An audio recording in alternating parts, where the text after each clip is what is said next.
السلام علیکم ورحمۃ اللہ وبرکاتہ۔ یوٹیوب چینل مدنی اپڈیٹ پر خوش آمدید ویور۔ آج ہم موضوع لے کر آئے ہیں شب برات اور آتش بازی۔ آئیے اسی موضوع کی مناسبت سے آج کا سوال سنتے ہیں۔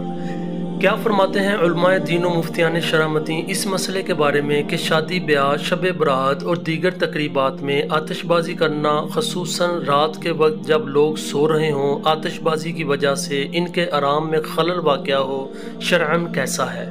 نیز آتش بازی کے پروگراموں میں شرکت کرنا کیسا؟ آئیے اب اس سوال کا جواب سنتے ہیں۔ آتش بازی جس طرح شادی بیاہ، شب برات، دیگر تقریبات میں رائج ہے، ناجائز و حرام ہے کہ اس میں مال کو ضائع کرنا ہے، اور رات کے وقت آتش بازی کرنے میں اسراف کے ساتھ ساتھ ایذائے مسلم بھی پائی جاتی ہے کہ مسلمان کے آرام میں خلل واقع ہوتا ہے، اور کسی مسلمان کو بلا وجہ شرعی ایذا دینا بھی حرام ہے۔ اسی طرح آتش بازی کے پروگرام میں شرکت کرنا بھی ناجائز و حرام ہے کہ جس کا کرنا حرام، اس کو دیکھنا اور اس پر خوش ہونا بھی حرام ہے۔ امام اہل سنت امام احمد رضا خان علیہ رحمت الرحمن آتش بازی کے حوالے سے فرماتے ہیں، آتش بازی جس طرح شادیوں اور شب برات میں رائج ہے، بے شک حرام اور جرم ہے کہ اس میں مال کو ضائع کرنا ہے۔ قرآن مجید میں ایسے لوگوں کو شیطان کا بھائی فرمایا ہے۔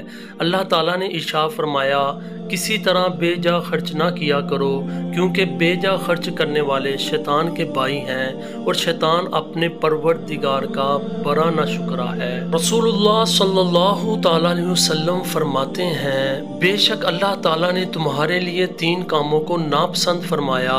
نمبر 1 فضول بات کرنا، نمبر 2 مال ضائع کرنا، نمبر 3 بہت زیادہ سوال کرنا اور مانگنا۔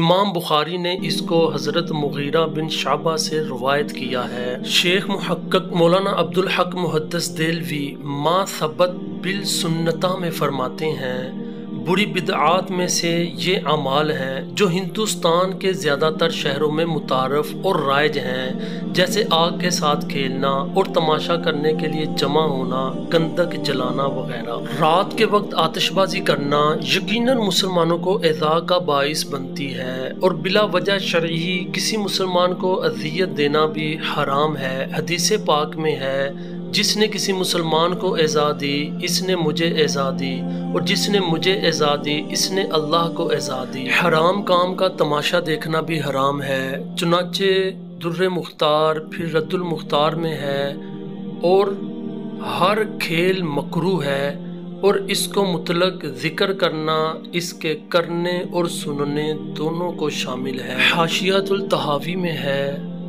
ترجمہ کسی حرام کام پر خوش ہونا بھی حرام ہے۔ امام اہل سنت امام احمد رضا خان علیہ رحمت الرحمن فرماتے ہیں، شعبدہ باز، بابن، متی، بازیگر کے افعال حرام ہے، اور اس کا تماشا دیکھنا بھی حرام ہے کہ حرام کو تماشا بنانا بھی حرام ہے۔ اللہ تعالیٰ ہمیں اپنے پیارے حبیب صلی اللہ تعالیٰ علیہ وسلم کے صدقے ان حرام کاموں سے بچنے کی توفیق عطا فرمائے۔ انشاءاللہ جلد نئی ویڈیو کے ساتھ حاضر ہوں گے۔ السلام علیکم ورحمۃ اللہ وبرکاتہ۔